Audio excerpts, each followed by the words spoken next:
Gedabrus.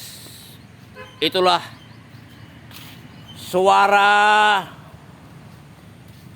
yang berkembang di kampung-kampung ini, Pak Prabowo. Jadi orang-orang di kampung ini mengecam Anda semua, Pak Prabowo. Gedabrus katanya. Anda sebagai presiden. Itulah Pak Prabowo. Orang kampung di Jawa ini susah mencari uang. Tidak gampang. Mencari 10.000 aja harus peras keringat semaksimal mungkin. Itulah Pak Prabowo. Anda sebagai presiden bertekad ingin memberantas segala korupsi, ingin menghancurkan semua maling-maling yang ada di Indonesia.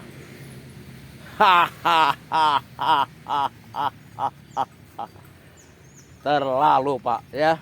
Omong-omong gedabrus.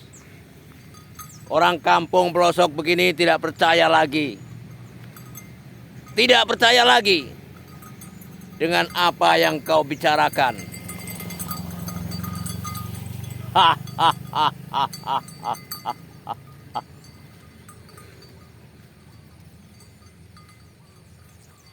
Suaramu menggelegar, Pak, terus terang. Menggelegar.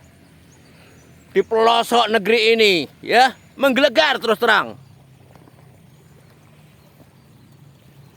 Bahwa Bapak tidak takut dengan maling-maling, dengan para koruptor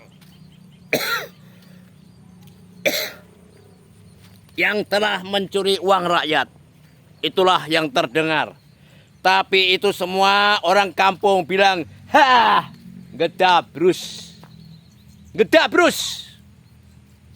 Orang kampung nggak percaya, Pak. Tapi kalau Bapak berbicara, bersuara di hadapan orang-orang yang berdasi, maka semua akan mengacungkan jempol. Itulah, Pak. Dan akan mengangkat-angkat nama Bapak. Kalau Anda berbicara di hadapan orang-orang yang berdasi, wah, hebat ini, hebat ini, hebat ini. Tapi kalau orang-orang kampung ini, Pak, ya, tidak percaya. Jangan banyak teriak-teriak. Akan menghabiskan maling-maling, akan menghabiskan koruptor-koruptor. Itu adalah tong kosong berbunyi nyaring.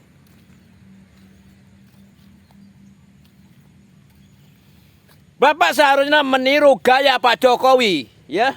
Pak Jokowi orangnya tenang, kalem, tapi langkahnya begitu satset, Pak. Satset, ya. Itulah Pak Jokowi. Pak Jokowi nggak pernah teriak-teriak, habiskan koruptor. Akan saya lawan koruptor. Tidak pernah Pak Jokowi teriak-teriak. Pak Jokowi langkahnya kalem, tapi satset. Itulah yang masyarakat, orang-orang kampung suka. I love you full semua sama Pak Jokowi.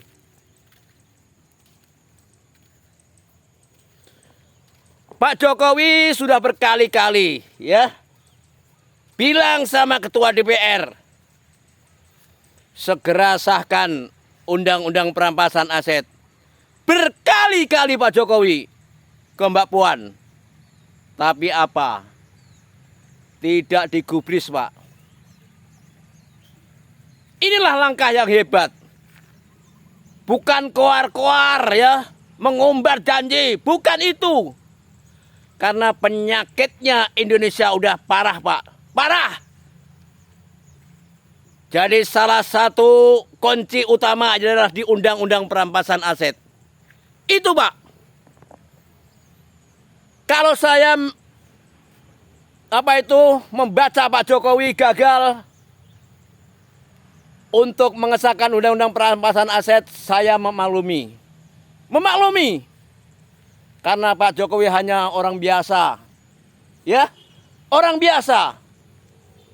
Dan Pak Jokowi tidak memiliki partai.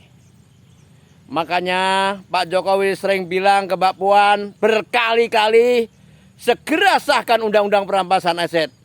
Makanya tidak digubris kalau saya ikhlas karena Pak Jokowi sudah berusaha keras.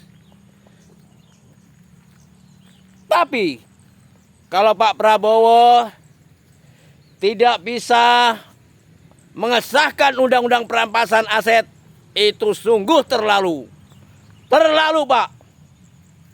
Karena Bapak seorang komandan, juga Bapak mempunyai partai yang besar. Itulah. Mas Kaisang pun juga terus bersuara. Kunci utama adalah undang-undang perampasan aset. Harus segera disahkan. Itulah Pak permasalahannya. Bapak nggak usah berkoar-koar yang enggak-enggak. Kejar itu anggota DPR. Hari ini juga harus disahkan undang-undang perampasan aset. Begitu, Pak. Begitu, ya. Nggak perlu kita teriak-teriak, akan saya habisi maling-maling, akan saya bongkar semuanya. Nggak perlu begitu. Kejar itu undang-undang perampasan aset. Segera sahkan hari ini juga. Itu Bapak berarti membela rakyat kecil. Itulah, Pak. Kunci utama Indonesia hancurnya di situ. Karena apa? Undang-undang perampasan aset tidak disahkan terus. Kalau Bapak tidak berani sama Mbak Puan, kenapa? Alasannya? Apakah malu? Apakah takut? Atau apa? Sungguh sandiwara ini, Pak, betul-betul luar biasa, Pak. Sandiwara Bapak. Sandiwara Bapak betul-betul luar biasa, membohongi rakyat. Katanya akan mempertaruhkan jiwa dan raganya untuk rakyat. Disinilah Pak letaknya. Nggak usah Bapak berkoar-koar. Satu itu aja, ya. Karena problemnya hanya di sini. Undang-undang perampasan aset. Karena Mas Kaisang bilang, orang Indonesia tidak akan takut kalau hanya di penjara. Tidak akan takut. Tapi kalau dimiskinkan, baru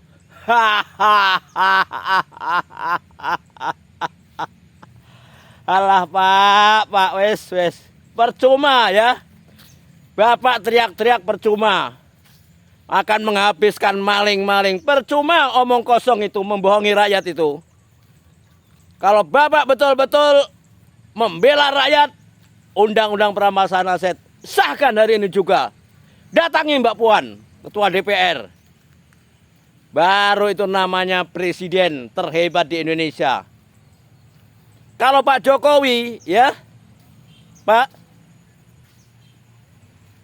dicuekin sama Mbak Puan, ya wajar lah, ya. Wajar, Pak. Karena Pak Jokowi hanya orang biasa. Orang biasa Pak Jokowi. Ya, orang biasa. Juga Pak Jokowi nggak punya partai, ya. Itu. Tapi Pak Jokowi tetap berusaha. Berkali-kali katanya. Ngomong ke Mbak Puan, segera sahkan undang-undang perampasan aset. Segera sahkan. Itulah Pak. Problemnya di sini, Bapak nggak usah perlu teriak-teriak, nggak usah, ya. Problemnya di sini, ya. Undang-undang perampasan aset segera disahkan. Itulah. Kalau Bapak mempertaruhkan jiwa dan raganya, orang-orang pedesaan ini, Pak, orang-orang Jawa menunggu.